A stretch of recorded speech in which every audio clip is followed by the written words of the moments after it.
Here we go, ladies and gentlemen. Today is October 16th. I'm Zhong, owner of a Dragon House. Right next to me, we have the amateur bantamweight champion, Ashton Stanley. First of all, congratulations on your last win. Thank you. It's been what, 2 months ago? 2 months, yeah. And then now next month you are back into defense and your first title defense. Yep. All right, so now you are facing a very game opponent, Irving Martinez from Hayward, Darcelera Jiu-Jitsu Academy. So now let's talk a little bit about your last performance, how you captured the title fighting Reno Bergens. What do you think of that fight? I felt great out there that night. I think, from my last fight before that, the way I looked in that fight from the fight before, I felt like I improved, a lot. I had a couple injuries in between there that, kind of stalled me for a little bit. But sometimes it's good, to reset, let your body heal, and then when you come back, you're even better. So I think that contributed a lot, What belt are you on Jiu-Jitsu? I'm a blue belt right now, but you're a blue belt. Yeah. Now, the last fight you fought, Reno Bergen, he is a brown belt. Yeah. So now on paper, he's supposed to be getting you down and sub you pretty quickly. Mm-hmm. And the fight looked like effortless. You don't even put on a whole lot of effort on that fight. Well, I think it's just more so like who I'm training with, and I don't train with guys that are at my level. I train with guys that are way better than me. So like I'm getting pushed way harder in my practice room, in my training, than I am in the fights. And I do that on purpose, So when I get in there, you never know. You could get in there one night and you get into some deep water that you didn't expect, and you got to be able to get out of it, So. Now, when I'm watching that fight, I didn't see the fight actually live because I was running around being busy at the event. And then after the event, I actually watching your fight. He trying to do some leg lock, and you just basically like a toss him around. I don't see his striking actually better than yours. And then definitely on the wrestling department, he can't even touch him, And how do you feel? Do you feel any kind of threat during the fight? No, I credit my jiu-jitsu coach Benji Silva. Very, very high level black belt. Very good leg locker. Very good defense, all that stuff. So I'm always practicing those kind of things. There's never a situation I get in where I'm like, I'm not sure what to do here. Because once you grapple for so many years, you just kind of react, you become, any situation you get put in, you don't panic, like, if you panic, obviously, it's not going to... Is that easier fight than the fight before? I would say, honestly, yeah, in ways, because the fight before, Who did you fight in the fight before Reno Bergen? What's his name? Spacing it out. He was a southpaw though. He's from Chico. From Chico. Giovanni Bronzo. Yeah, there you go. Bronzo. That kid's a brawler. Yeah. That kid is bring up together. He's a tough. I will say I feel like that guy definitely had more.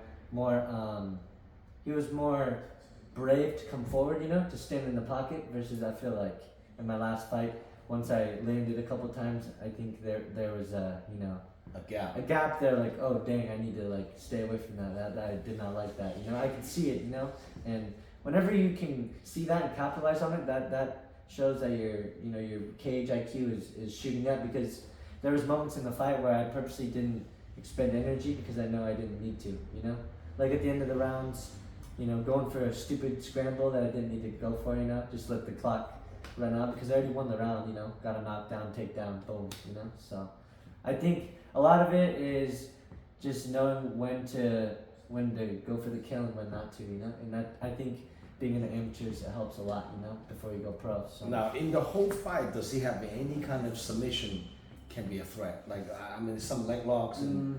I would say the only time I felt anything was when I went to spin in towards him, and I went the wrong way, but I quickly went the other direction. That was really the only time. In the beginning of the fight, when I knocked him down, and he went for the calf twister, that was more, I feel like, just trying to recover, because that right hand that I landed, like, it was flush, so. Now he's asking to hopefully can rematch you again, and probably not at this moment, probably like in the future. What do you think if you have to rematch him again? And he's gonna have to prove himself. I'm just looking to fight guys that are higher level, higher competition. So if he can get there, props to him. Hopefully he can one day, and we could fight in the pros. So that'd be cool. That would be awesome. I'll save that fight with the pro debut. 2 pro debut for that would be kind of awesome, you know. Yeah. Now on this upcoming fight, you're fighting a game opponent. Also, Irving Martinez coming off 2 wins. The kid is a gamer, and no one ever finished him. And I'm not counting him out, but on paper you probably have a stronger background of wrestling, jiu-jitsu, and then also you're striking from the last fight against the striker Irving Martinez. What do you think of him? All respect to him for getting in there and being willing to fight. I have respect for everybody that's willing to get in there. So thank you for taking the matchup, make weight, and show up, and let's bang. What do you think of his fighting style against yours? I would say he's a brawler. He just tries to go for it, and I respect that. Now you are a college wrestler. Yeah. In Menlo's, and would it be easier just to take him down? And I wouldn't say anything would be easier. I'm just gonna go out there and take what I'm given, So right. I'm not going up there setting any expectation for anything. I'm just gonna take what's there, So Now, what gym do you train out of right now? I train at a Bay Area Fight Academy, kennel boxing, and True Movement. My coach Benji Silva is gonna be opening up a gym in Palo Alto here in about a month or so. So excited for that. So, and where do you live? I live in San Leandro right now. San So it's Leandro. like right outside of Oakland. So you're driving all around then? Yeah. Oh, damn. Yeah, it's a lot of gas, man. And where do you work at? I work in Palo Alto at a Apple. I work security there, and then I do bouncing at a nightclub, strip club in the Condor. The Condor.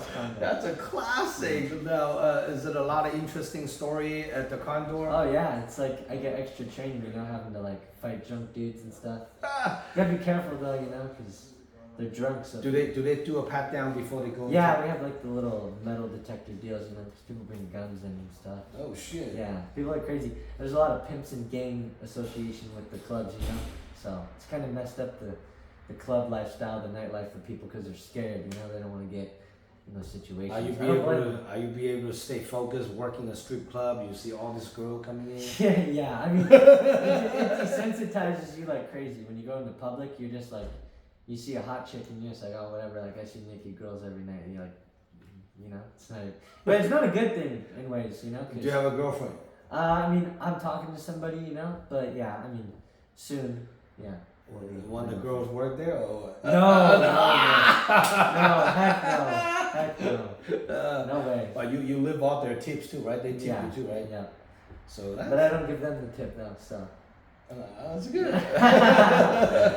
That's good. Wow. How long you been working in Condor? I started working there like a month ago. Oh shoot. Yeah. So. So it's a pretty kind of a new. So yeah. So how just do 2 jobs? You work a lot of hours though, right? Yeah, I do. I work like 70+ hours a week. And then what hour a day do you train?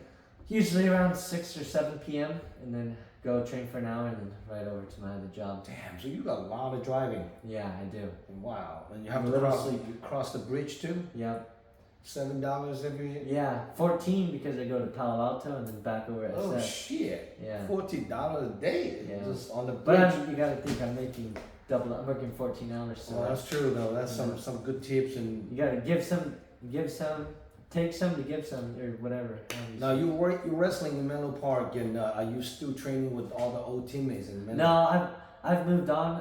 I have a lot of new faces, in my training regimen, which I think is good. It's good to expose yourself to new people. If you're always, it's good to have your comfortable training partners, like your sparring partners. You should be able to be, not worried about training with them, but like know that you're gonna get the work at the same time. Now, who is your regular training partner for your fight? So I train with a guy named Eric Carrera. He's from Missouri.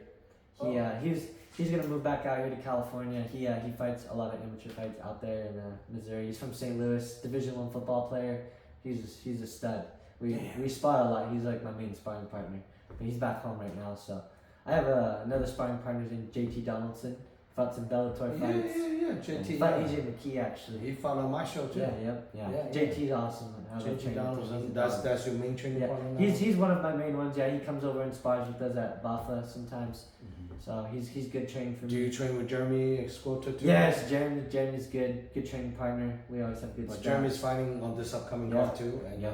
hopefully all your the buffer and he's training at the powerhouse. And Yeah, he is. He's doing good. So now you're doing jiu-jitsu. You used to train jiu-jitsu with Charles Gracie, right? No more? No. I didn't train with Charles Gracie. My old jiu-jitsu coach was Nova Niao. He was affiliated with that, but now I train with Benji.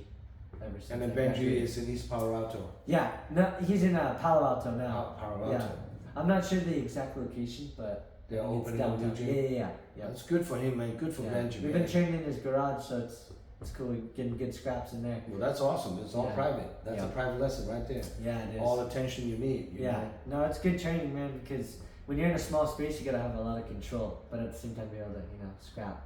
So it's Wow, cool. that's pretty awesome. Well, Yeah. good to see Benji. Hopefully, once he opening up his own gym, I like to do a shout out to his gym too. And the guy's been around for a long time, so it's good to Now, if people want to get a hold of you, buy a ticket, come watching you fight, how can people contact you? My main spot you can catch me Instagram. My first _ last Ashton _ Stanley 01. You can reach me there. I'm usually pretty active on there, so hit me up on there and I could get you some tickets. That's pretty awesome. Now, any special loved one training partners, supporters that you want to shout out to? Yeah, of course. I mean, shout out to my parents. A lot of people don't understand.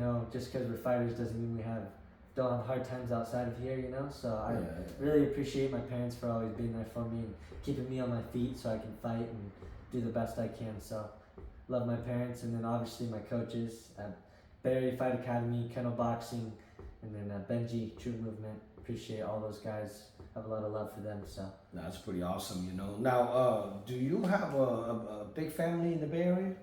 No, my parents are from Fort Bragg, California, so like 4 hours north.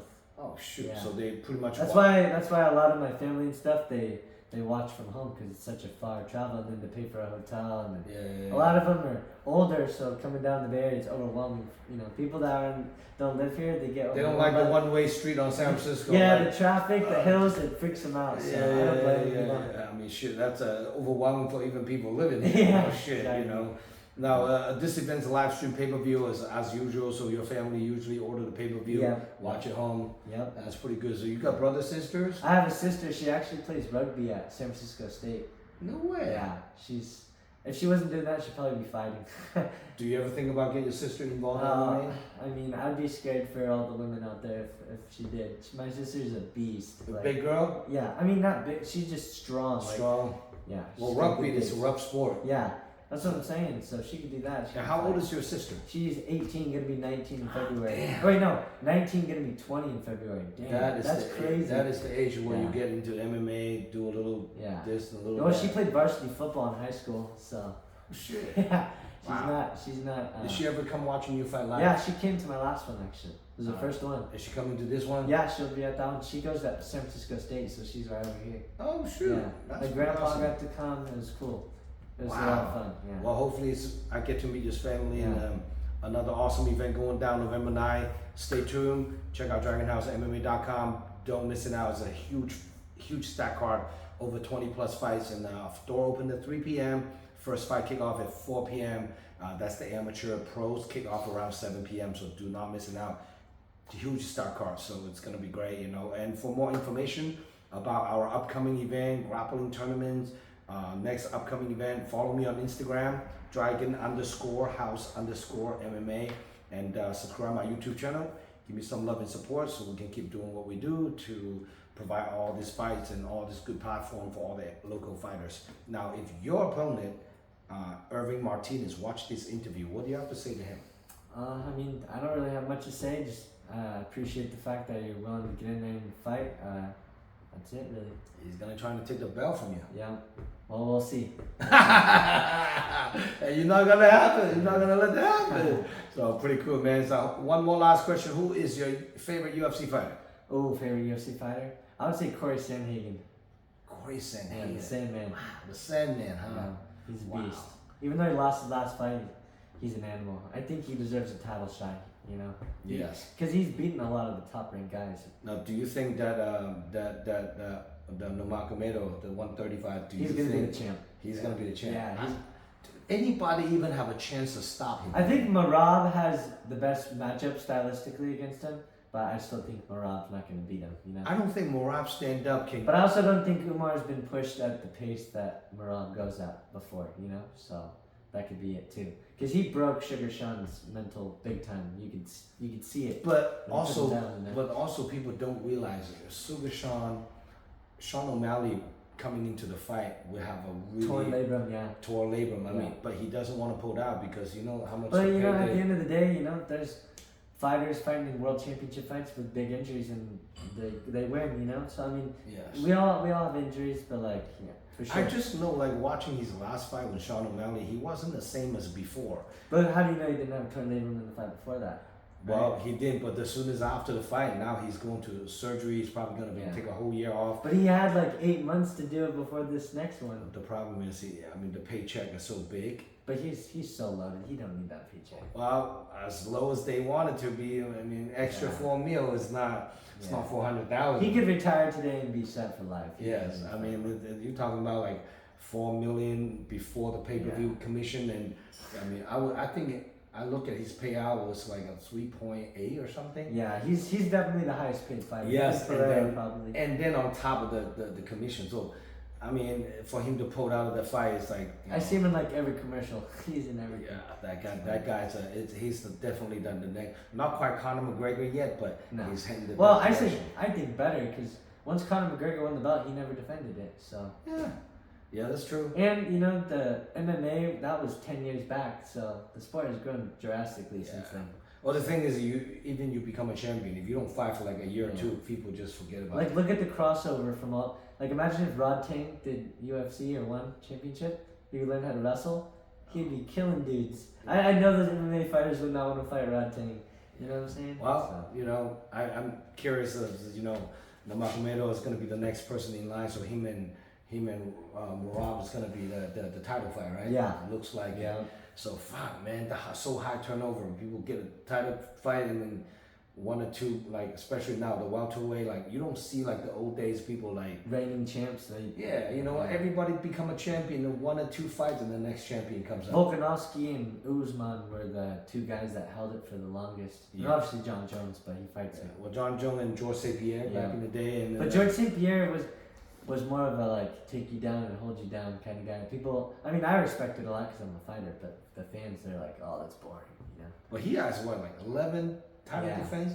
It was all-time record. Yeah. You know, so we'll see. Hopefully, we can find somebody like that. You know. He's a beast. But anyway, hey, get to chat with the champ, Ashton Stanley. Making sure you guys follow him. Stay tuned. He's defending the title on November 9th at Kezar Pavilion. Stay tuned. Check out DragonHouseMMA.com. We'll see you guys November 9th. Any last word you want to say to all your supporters? Just thank you guys for supporting me, and I hope I can put on a show for you guys. Awesome. Zhong Lo signing out. November 9th.